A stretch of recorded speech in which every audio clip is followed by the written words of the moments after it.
What are the diverse approaches to spousal support calculation?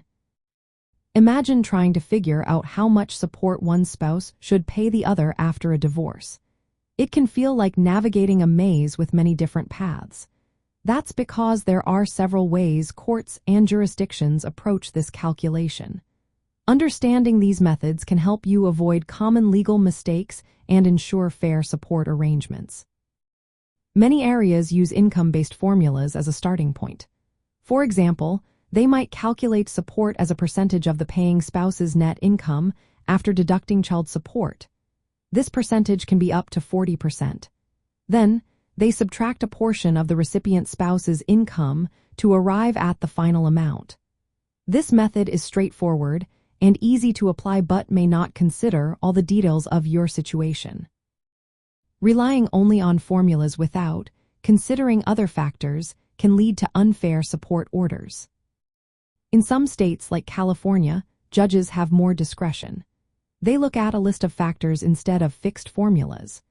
These include how long the marriage lasted, the standard of living during the marriage, each spouse's ability to earn, and sacrifices made for careers or education.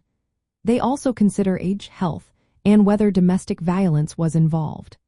This approach allows for personalized decisions but requires thorough evidence. A common mistake is not providing complete financial information or ignoring relevant factors, which can weaken your case. Another approach ties support duration to how long the marriage lasted. For example, the American Academy of Matrimonial Lawyers suggests support might last from 20% to 100% of the marriage length. So, if a marriage lasted 15 years, support could continue for about 6 to 7.5 years. This helps estimate how long support might be needed but can be misused if someone assumes it will last forever or does not understand that courts can modify support based on changing circumstances. Spouses can also agree on support terms outside court. They might settle on specific amounts and durations, which courts usually approve if they seem fair. Sometimes, support is waived entirely by agreement. But informal or poorly drafted agreements can cause problems later, especially with enforcement or tax issues. It's a mistake to relying solely on verbal agreements without proper legal documentation. Support orders are often flexible.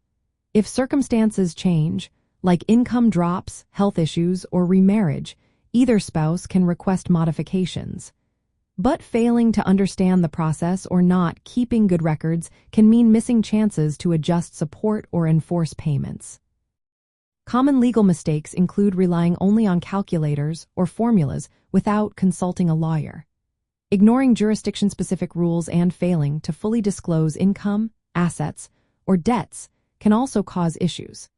It's important to understand the tax implications of support payments and to formalize agreements in writing and court orders.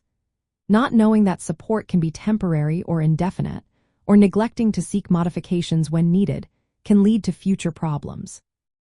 In the end, calculating spousal support involves a mix of formulas, judicial discretion, statutory factors, and negotiated agreements.